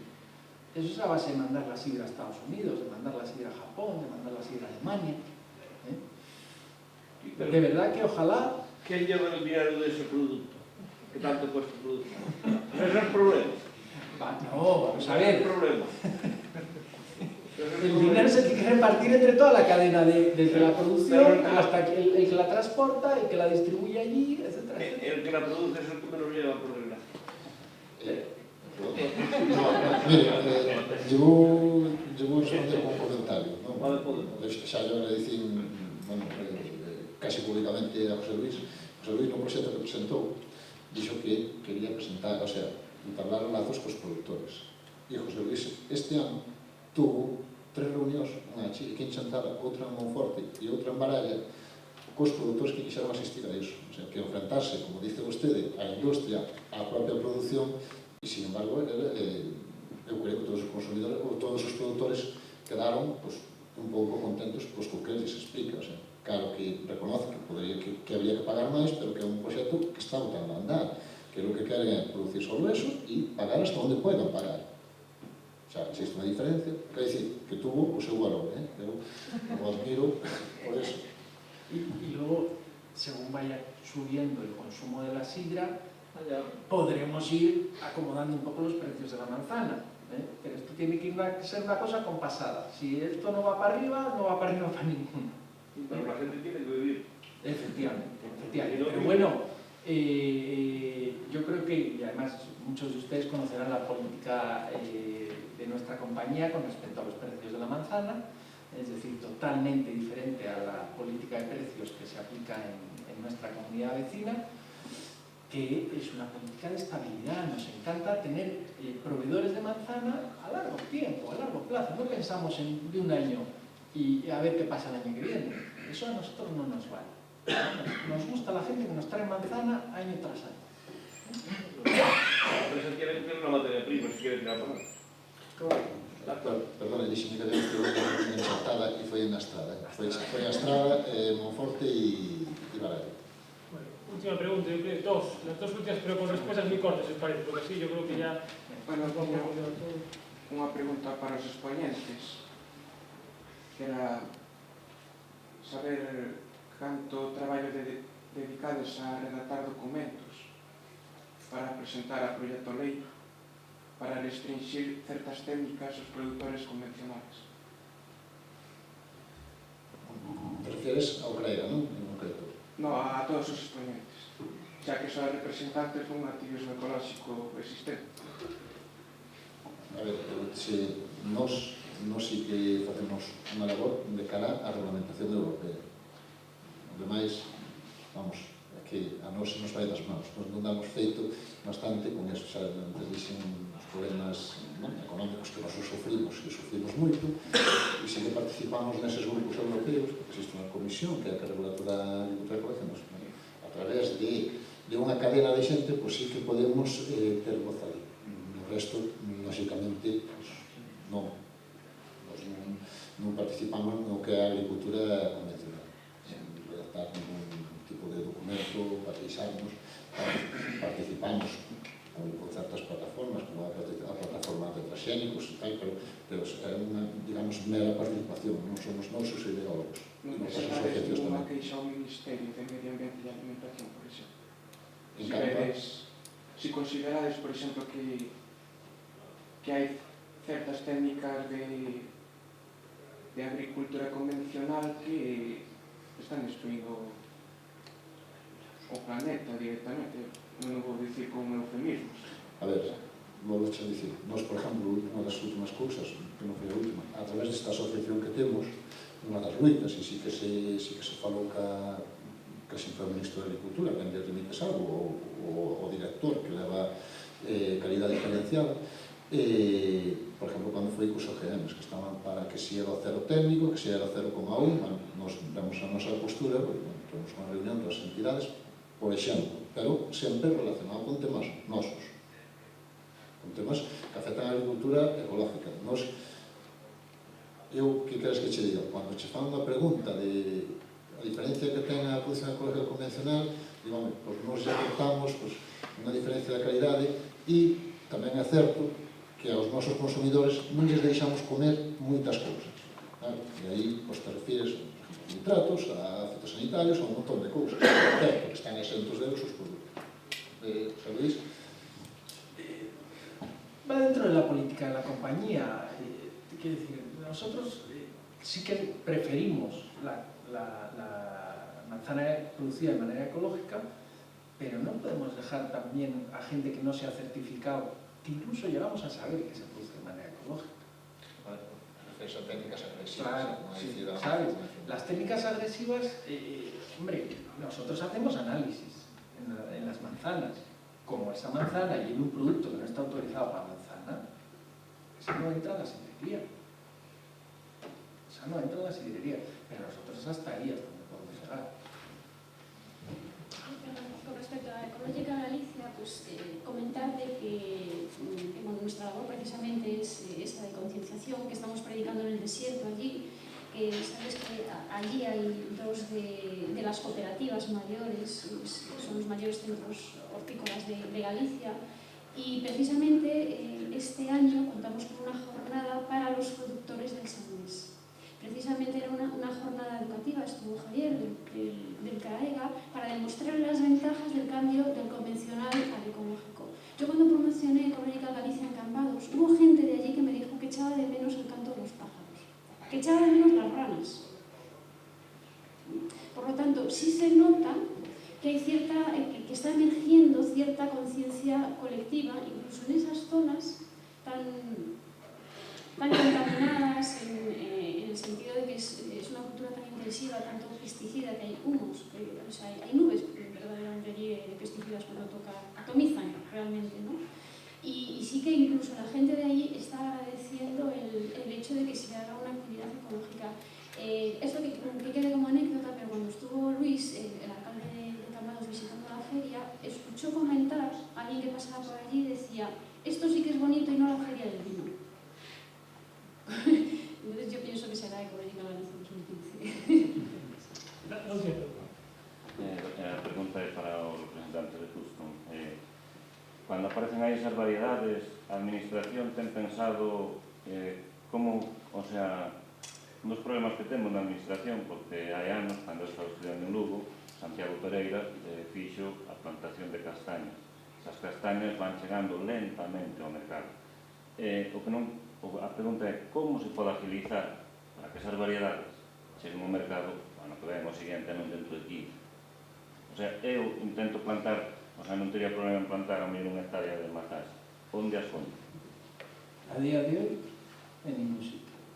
Ese é o problema da agricultura ecológica. Pero, no, pero estamos hablando de frutal, da frutal. De frutal, sí, es.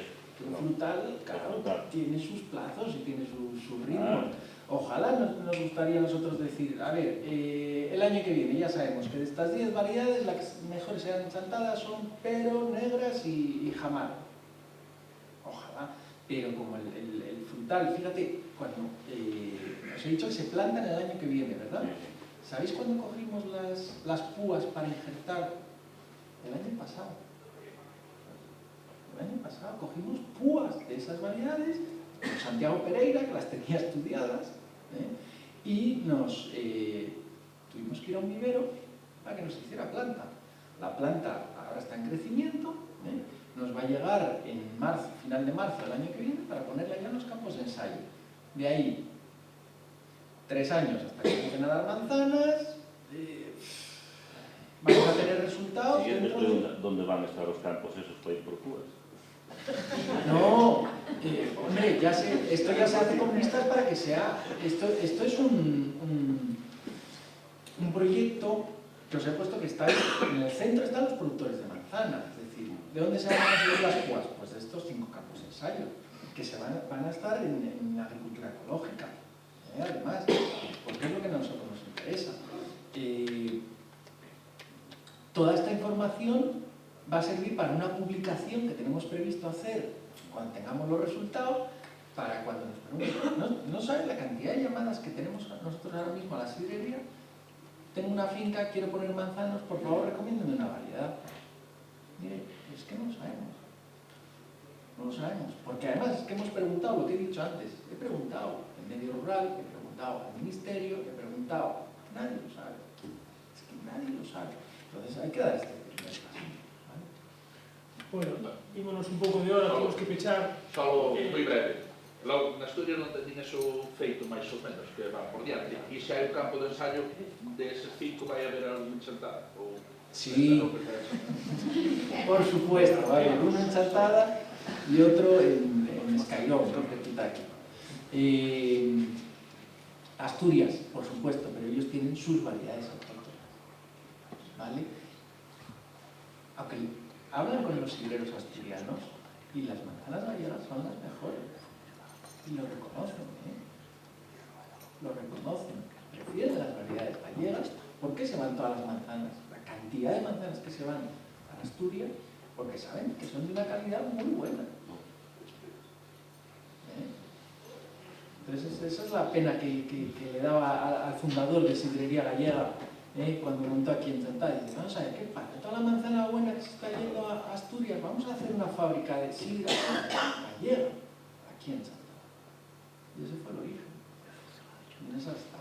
A lo mellor temos que a próxima cita deste tipo temos que facela a todos, irnos a Asturias, explicarles que facemos, que producimos o doble de manzanas de sidra que eles, porque eu creo que moita xente en Galicia ainda non o sabe e mesmo en Asturias tampouco, non? Eu quedome con a participación de todos, justo temos que pecharlo no momento máis interesante que nos está apoiando mellor o debate. Quedome tamén con algunhas preguntas que levan implícitas propostas, creo que propostas para os propios ponentes, como é facer lobby dentro do propio sector, que é unha das propostas claras, non? Que unirse para facer lobby, para presionar, para cambiar regulamentacións e demais. E, bueno, agradecerles a todos a presencia aquí, e seguro que a ver se o 21 podemos vernos outra vez, falar de agricultura ecolóxica ou de outra cosa. Gracias.